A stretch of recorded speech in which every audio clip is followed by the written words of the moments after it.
Devdutt Pattnaik, born December 11th, 1970. I hope he will forgive me for mentioning his age on the episode. Is an Indian physician turned leadership consultant, mythologist, and author whose work focuses largely on the areas of myth, mythology, and also management. He has written a number of books related to Hindu mythology. And today we have Avani with us, who's going to talk about The Girl Who Chose. It's a book about Sita. The book touches upon the narrative of Ramayana, focusing more upon the choices made by Sita and how they shape the story. Pattnaik's little anecdotes and elaborate illustrations make an interesting read. Hello, Avani. It's good to have you here.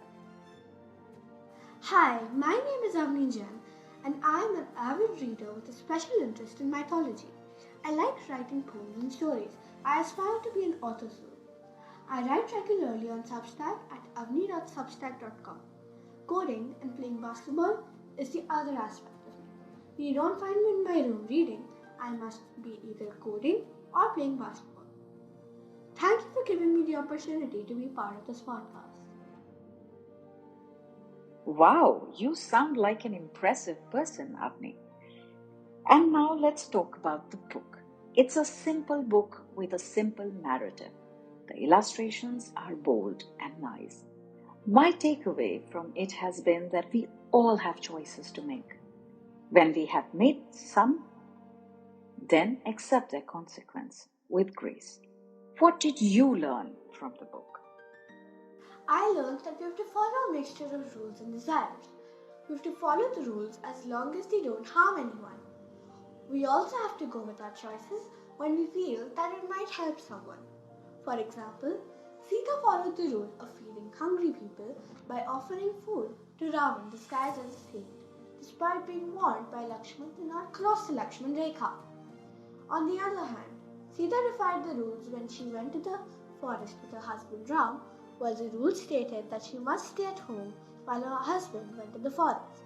She chose to be with him. I wrote a short poem on the same. Let me narrate it for you. Choices rules, both ours, to follow on the path of life. Individually, they are stars, but together help us become right. Like Sita, daughter of the earth, made a total of 5 choices. Some of them proved their worth, but others couldn't. They backfired. Like Ram, son of Dashrath, who abided by the rules to demonstrate his worth, even if they harmed some. Be a mix of rules and choices. Choose choice when rules harm, but rules when they don't earn anyone losses to become better humans. Thank you. I love Ramayana. Reading Ramayana in different perspectives is so cool. This book states choices made by Sita for which she obviously pays the price. Let's go through the list together. First was her wish to go in exile with Ram. What do you think would have happened if Sita had stayed in Ayodhya? I think that if Sita remained in Ayodhya, Ram wouldn't have defeated Ravan or even met Hanuman. And trust me, the Ramayana story wouldn't have been as interesting as it is. It is the choices of Sita which make the Ramayana the epic it is, the epic incredible. Her second choice was crossing the Lakshman Rekha. And what do you think the Lakshman Rekha is representative of, or what does it really denote? The Lakshman Rekha denotes the boundary between safety and freedom. Inside the Rekha, Sita was safe, but a prisoner. Outside, she was unsafe but free to exercise her choices. In the modern era, society has drawn a lot of Lakshman Rekhas to make women prisoners with no right to exercise their choices. Girls who cross this Lakshman Rekha create memorable stories. As a practicing Hindu, in Indian culture and in Hindu religion, guests are treated as gods. And if we look at what Sita was doing, she was actually following the Indian culture in crossing the Lakshman Rekha. Don't you think she's right? I feel Sita was indeed right in what she did. She was following the Indian culture of feeding the hungry. By crossing the Lakshman Rekha, she was at risk of getting harmed, but that fear couldn't stop her from doing what was the right thing, which was to feed someone she thought was really hungry. So I don't think she did anything wrong at all. Okay, my favorite character from Ramayana is Hanuman. I totally enjoyed the episode in Lanka and the way Hanuman burnt the entire city when he came to rescue Sita and she didn't cooperate with Hanuman. And there again, she has made a choice. When he has come to rescue her and she does not want to cooperate with Hanuman and go with her, she wants Ram to come and rescue her from Ravan. I felt that she was correct in her choice. What did you think? I do feel that she was correct, as his choice would have helped Ram. Let me explain.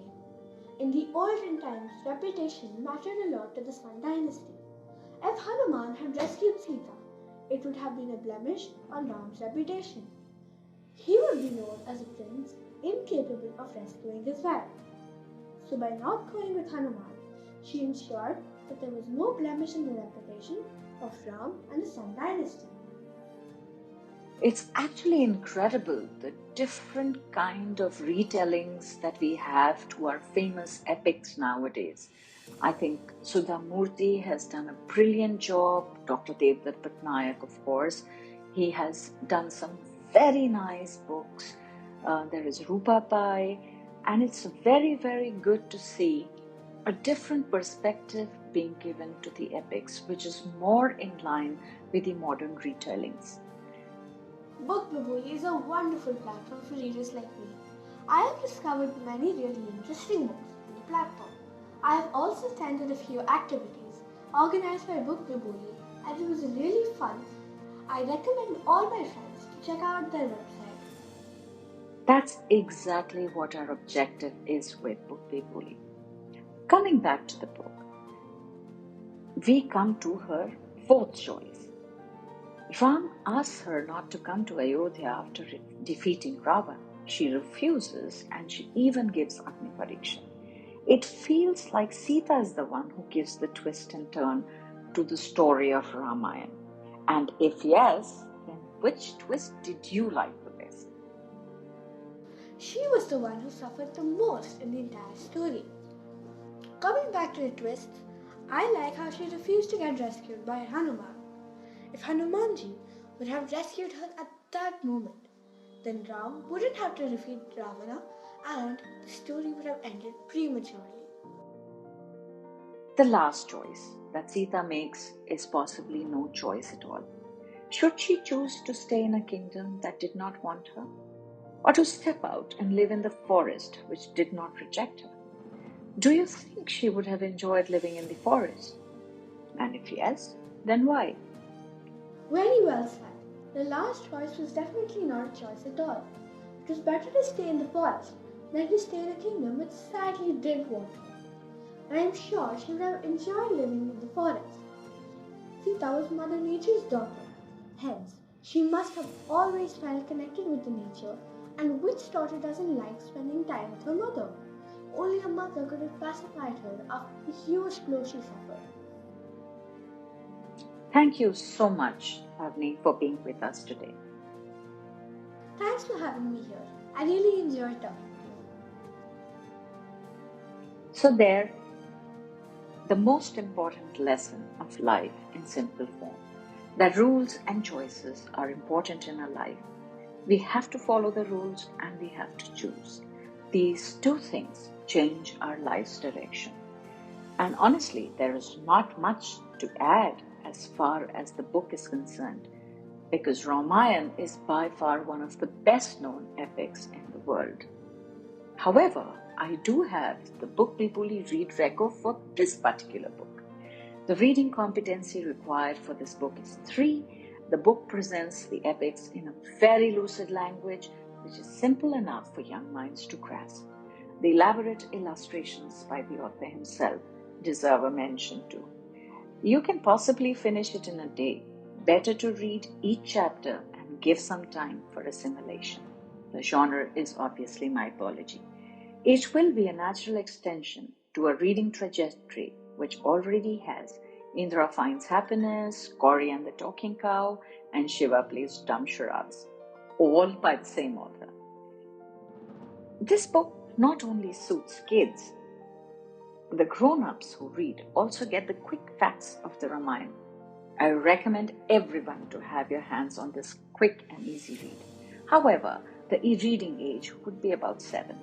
Once you have read this, you are ready for Jaya, an illustrated retelling of the Mahabharata by the same author. All the best and happy reading.